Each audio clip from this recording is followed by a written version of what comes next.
పరిశుద్ధ గ్రంథము నుండి పాత నిబంధన గ్రంథము నిర్గమకాండము 2వ అధ్యాయము. లేవీ వంశస్థుడొకడు వెళ్ళి లేవీ కుమార్తెను వివాహము చేసుకొనెను.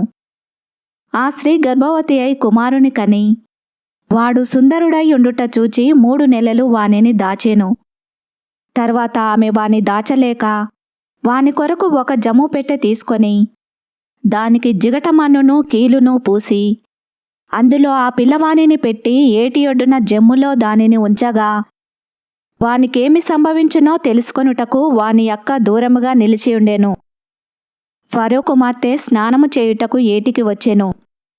ఆమె పనికత్తెలు ఏటి ఒడ్డున నడుచుచుండగా ఆమె నాచులోని ఆ పెట్టెను చూచి తన పనికత్తెనొకతెను పంపి దాన్ని తెప్పించి తెరచి ఆ పిల్లవాని చూచినప్పుడు ఆ పిల్లవాడు ఏడ్చుచుండగా చూచి వాని యందు కనికరించి వీడు హెబ్రీయుల పిల్లలలో నొకడనెను.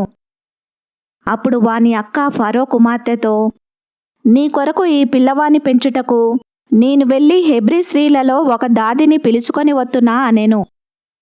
అందుకు ఫరో కుమార్తె వెళ్ళుమని చెప్పగా ఆ చిన్నది వెళ్ళి ఆ బిడ్డ తల్లిని పిలుచుకొని వచ్చెను.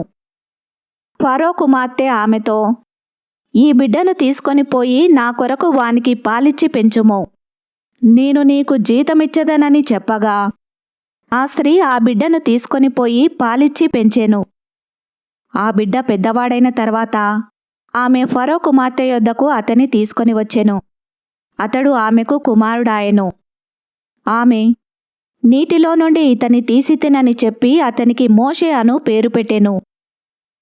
ఆ దినములలో మోషే పెద్దవాడై తన జనుల యొద్దకు పోయి వారి భారములను చూచెను. అప్పుడతడు తన జనులలో ఒక హెబ్రీయుని ఒక ఐగుప్తీయుడు కొట్టగా చూచెను.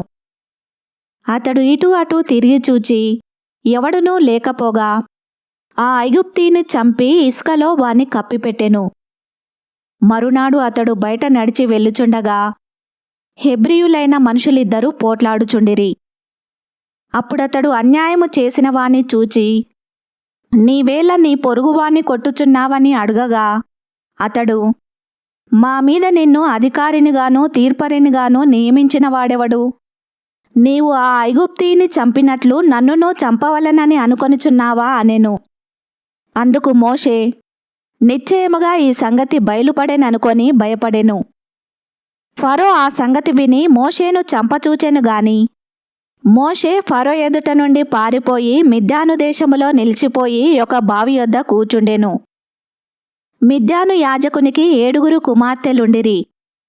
వారు వచ్చి తమ తండ్రి మందకు పెట్టుటకు నీళ్లు చేది తొట్లను నింపుచుండగా మంద కాపరులు వచ్చి వారిని తోలివేసిరి.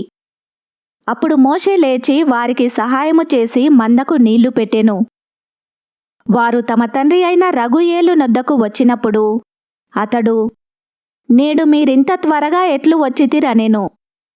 అందుకు వారు ఐగుప్తీయుడొకడు మందకాపరుల చేతిలో నుండి మమ్మను తప్పించి వడిగా నీళ్లు చేది మన మందకు పెట్టెననగా అతడు తన కుమార్తెలతో అతడెక్కడా? ఆ మనుషుని ఏల విడిచి వచ్చితిరి? భోజనమునకు అతని పిలుచుకొని రండనెను. మోషే ఆ మనుషునితో నివసించుటకు సమ్మతించెను. అతడు తన కుమార్తె అయిన సిప్పోరాను మోషేకిచ్చెను. ఆమె ఒక కుమారుని కనినప్పుడు మోషే నేను అన్యదేశములో పరదేశినై ఉంటిననుకొని వానికి గెర్షోము అను పేరు పెట్టెను. అలాగున అనేక దినములు జరిగిన మీదట ఐగుప్తు రాజు చనిపోయెను. ఇశ్రాయేలీలు తాము చేయుచున్న వెట్టి పనులను బట్టి నిట్టూర్పులు విడుచుచు మొరపెట్టుచుండగా తమ వెట్టి పనులను బట్టి వారు పెట్టిన మొర దేవుని యొద్దకు చేరెను. కాగా దేవుడు వారి మూలుగును విని అబ్రహాము ఇస్సాకు యాకోబులతో తాను చేసిన నిబంధనను జ్ఞాపకము చేసుకొనెను. దేవుడు ఇశ్రాయేలీయులను చూచెను. దేవుడు వారి యందు లక్ష్యముంచెను. ఈ వాక్యమును విన్న మిమ్ములందరినీ దేవుడు దీవించునుగాక. ఆమెన్.